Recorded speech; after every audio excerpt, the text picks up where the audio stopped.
Hello everyone, welcome to this channel. Today we are going to see deadlock handling in DBMS of chapter concurrency control. Before going to handling deadlock in DBMS, we first need to understand what is deadlock. A deadlock is a condition where two or more transactions are waiting indefinitely for one another to give up locks. Deadlock is said to be one of the most feared complications in DBMS as no task ever gets finished and is in waiting state forever.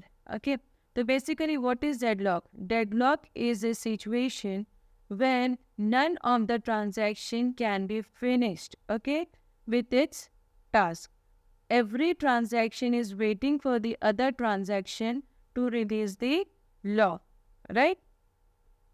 Next. So here you can see this is the example.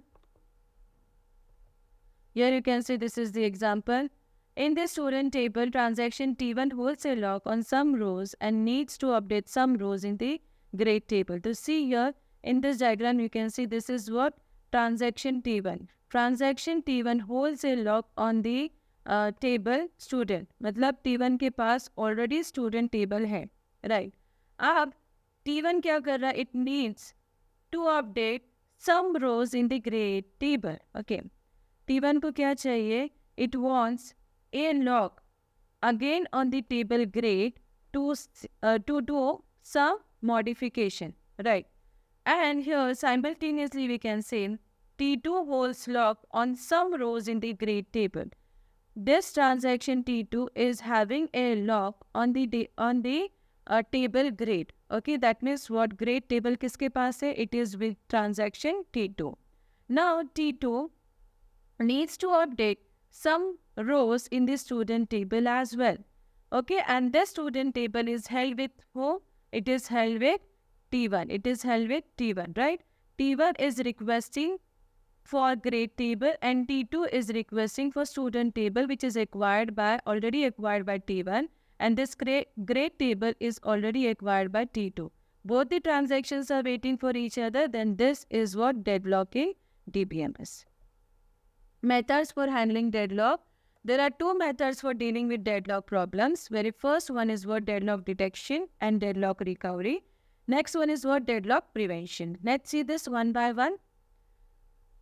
In this method, deadlock detection and deadlock recovery method allows a system to enter in a deadlock state and then try to recover using deadlock detection and deadlock recovery scheme. Okay, this method is suitable for smaller databases.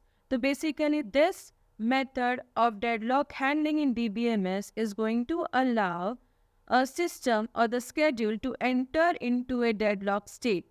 Okay, it enters into a deadlock state, then applying certain algorithms, it is going to recover from the deadlock. And this is suitable for smaller databases. Okay.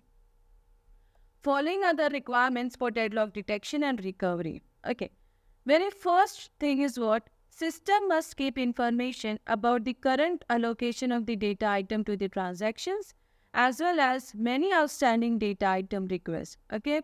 Transaction T1, how many data item is acquired by transaction T1? Okay, how many data items? Suppose A is the data item, B is the data item, okay? So this, how many data items is acquired by this transaction T1, okay? And is any other transaction that is requesting for the data item to be locked, okay? To be locked. So this is what, this information must be kept with the system. Okay, provide an algorithm that uses this information to find out whether the system has entered a deadlock state. Using the above information, okay, to find out whether the system has entered a deadlock state. Next, recover from the deadlock when deadlock detection algorithm finds out that a deadlock exists. Okay. Now, here see wait for graph, right? So, this is one of the algorithm or one of the technique to detect the deadlock. Okay. So, this is the suitable algorithm for deadlock detection. In this method, a graph is created based on the transactions and their log. If the created graph has a cycle or a closed loop, then there is a deadlock. Okay.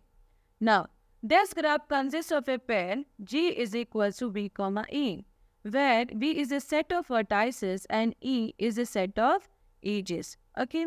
The set of vertices consists of all the transactions in the system.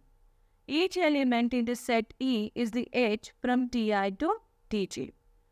Important thing to remember over here, a directed edge Ti to Tj in graph imply that Ti is waiting for transaction Tj to release the data item. Okay. This edge Ti to Tj is indicating what? Ti is waiting for Tj to release the lock. The edge Ti to Tj is removed when Tj is no longer holding a data item needed by transaction Ti. Okay, next example for wait for graph. Okay, here you can see this is what the table you're seeing, having 3 columns: time, transaction, and code. Time is time T1, T2, T3. Okay, just the sequence how your transactions are executing according to the time. And how many transactions are there? Transactions are T1, T2, and T3. And these are the codes. These are the codes. Okay, like lock A, X is telling us what?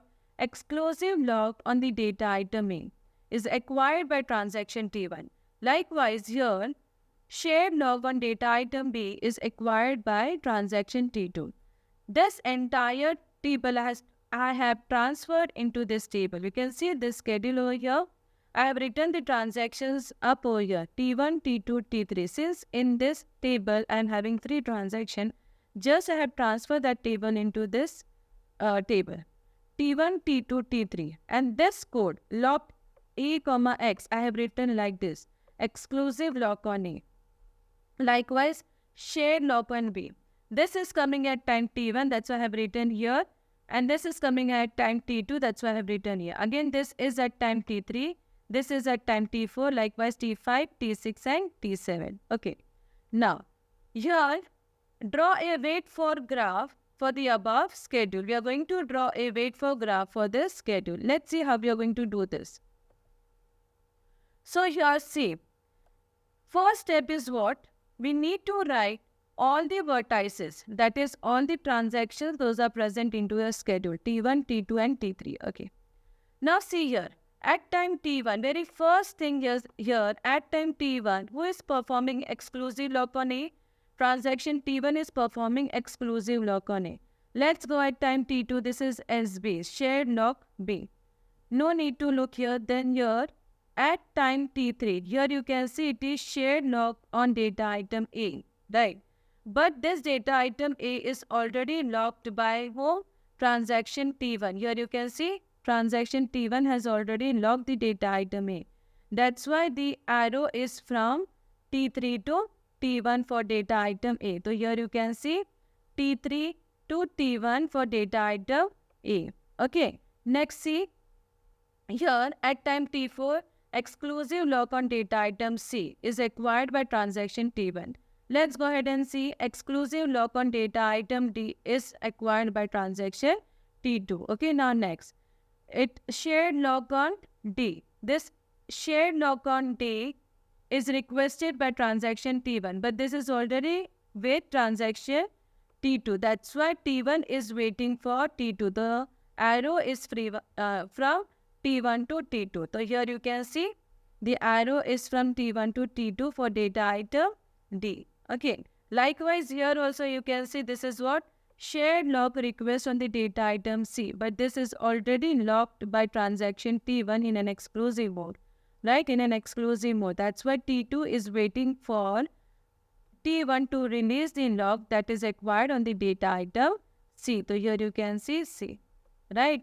So this is how the wait for graph is drawn. Okay? With the vertices as the transaction, and these are nothing but the locks, those are acquired or those are requested by the transaction.